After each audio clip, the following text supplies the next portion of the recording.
Tati. Today will be a more serious topic.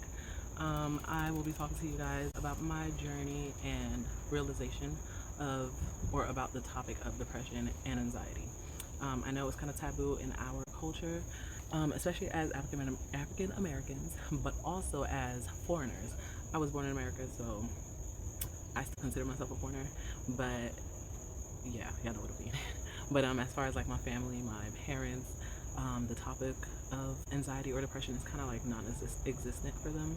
So let's get into this, and please make sure you share, because there's a lot of people that's going through it and know nothing of it, and even for myself, I'm learning more and more every day. So let's help one another. Okay, so I will start off with my childhood experience and everything I was going through with that. I'm going to try to make the video not too long, but I do know I will make it a 3-part video. So as a child, meaning elementary school type of thing, I've always remembered feeling some type of way, like not knowing that it was depression or that it was anxiety, but it definitely, this is gonna be so awkward because neighbors are walking by. Awkward, especially when you see this camera set up. They're like, who she thinks she is, out here talking. Let me just wait till they walk by. They're literally standing across the street. This is too funny. Anyways, so as a child, you know how as a kid you always feel like, oh my god, life's not fair, my parents don't let me do anything, I can't go anywhere, and all that stuff. So that was definitely me. So I always kind of discredited those feelings, and I was like, oh, everybody else feels the same way because I'm a child. And for some weird reason, I always had that understanding, like, okay, I am a kid and this is just what everyone goes through. So she's definitely staring at me. So I never really, like, I was never dramatic about it. I never was like to my parents like, oh my gosh, like, why didn't you let me be a kid? I just was like, oh, I know they went through the same thing, but they're just gonna make me go through the same thing. It's just one of those rite of passage type thing. So yeah, my lace lips, you guys, it's too hot for this, so I just slapped it on. Okay, I gotta be cute for y'all. Okay, so yeah, so I never like complained to anyone, definitely not my parents, because I was just like, okay, this is just what happens. So yeah, a lot of times I would just feel sad and down, and I was just like, okay, this is just regular. And you know, the Christian way, just pray about it. So, you know, just prayed about certain things and just was like, okay, I'll get over it, life goes on. Anytime I would just have that voice, my parents' voice in the background, like, what do you have to complain about or to be sad or depressed about? You have no bills, no children to take care of, everything's paid for, you got everything you need, you got a house. Do you guys see them back there still? She's low-key, high-key, just trying to watch. My parents definitely just made me feel like, okay, you have nothing to be worried about or to, not even worried about, but it's just like, well, why are you tired? You have no job, why are you sad? Why you know, this and that. You're complaining as if, you know, you guys got it bad, but we were the ones actually in Haiti and other countries that do struggle and have to do a lot of things at an early age. So they did have to grow up, like be an adult earlier, but I didn't have that growing up. So being in America, you grow up feeling entitled, and it's not like I felt entitled, it just was what it was. Oh my god, bugs are biting my butt. Well, unfortunately, I did have those feelings of suicide at an early age, right? And even though I thought of it, people that I knew actually committed suicide personally, but just hearing stories or in the news, you know, someone committed suicide, my heart always went out to them and for them and the family, and I'm like, how could this person actually do it? Meanwhile, here I am, still having those thoughts, but I never fully, like, it wasn't thoughts like, okay, I'm going to take my life. It was just like, a lot of times I did used to talk to God and ask him, please don't wake me up tomorrow morning, like, I don't want to be here, the world sucks, people suck, life sucks. Like, I had those feelings, but I never really had actual thoughts of, okay, I will one day actually do it. Like, I knew for a fact I wouldn't actually do it. To this day, I wouldn't do it. It's kind of solely on the fact that I am a Christian. So the furthest my thoughts ever went as far as suicide was just like, I could do it this way, I could do it that way. What's the fastest way, the less painful way, the less gruesome? Writing a suicide note, what would be written, how somebody would find me. So let me try to be a little courteous of how they would find me, where I do it at, what time. Like, it was it's so sad thinking about it now. Now, there were even times that I would ask myself, like, why am I feeling this way? And I kind of grew to realize I was comparing myself to other kids.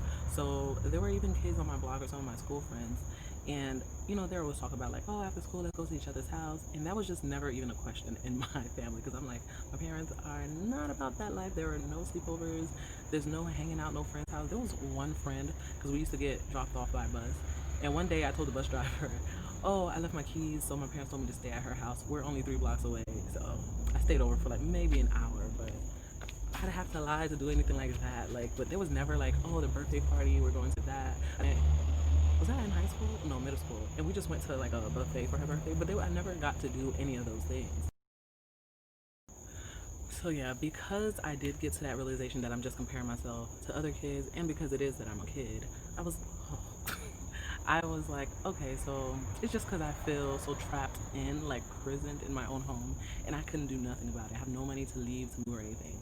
So what I had to look forward to was, okay, when I grow up, I'd have a job to have enough money to move out, have my own place, and pay for all the things that I need, and I'll be fine because all I need is my freedom.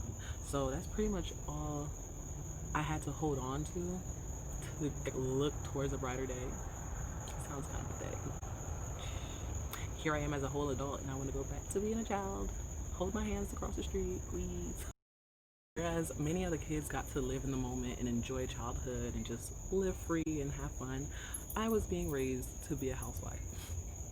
I was literally, I always tell people, like, by the time I was able to reach like the oven, the stove, the sink, I was washing dishes, I was cleaning, like, cleaning regular chores, and I was cooking. So I was learning a lot of things where most kids maybe learned like late teenage years. I was learning before I was a teenager. Literally like 7, 8 years old. Who is this? One thing I did find relief in, or my escape, was writing. I think in middle school, was this high school? I think it was high school actually. I had this one creative writing language arts class that helped me to express myself, like articulate myself even more creatively. But even before then, I used to write down exactly what I was feeling or something I went through. And because I didn't really want anyone to find it, it was kind of like a diary. I don't know why I didn't actually get diaries, but anyway, it was like a diary, and literally as soon as I got it out, I felt as if it was like going to a counseling session and you spoke, to the person, so you got it out your system. But what I did afterwards was rip it up. Strangely enough, I don't know why I did that, but I would rip up the papers of what I wrote down. So I would rip it up, and that feeling of ripping was such a relieving, like the feeling, like to feel the vibrations of the rip and the sound of the ripping. To this day, I really don't know why that was soothing for me, but that did help me. And also I used to burn paper, so I just like the look of how smoke is in the air from a burnt piece of paper. So I would just like burn it and twiddle it, whatever, get it real tight at the end, and it'll look like writing in the air. Something about that. I didn't do that too often because if my parents ever saw, it would have been a whooping. But yeah, that was very stress relieving for me. So this is part 1. That was part 1 of 3. I hope you guys, I don't want to say relate because I don't want anyone to be going through it, but I hope anyone who does relate understands, and just share, like this video if you like it. Comment down below and let me know anything that you've ever experienced that was remotely close to that as a child and not having an outlet, or if you did, what did you have? Nowadays there's so many options, and these kids are super spoiled. So not in a bad way, but at least they have those different outlets, and mental health is more prevalent and it's spoken on more, so that's such a great thing. So yeah, don't forget to like, comment, and subscribe. Thanks for watching. Should I go inside? I'm itching.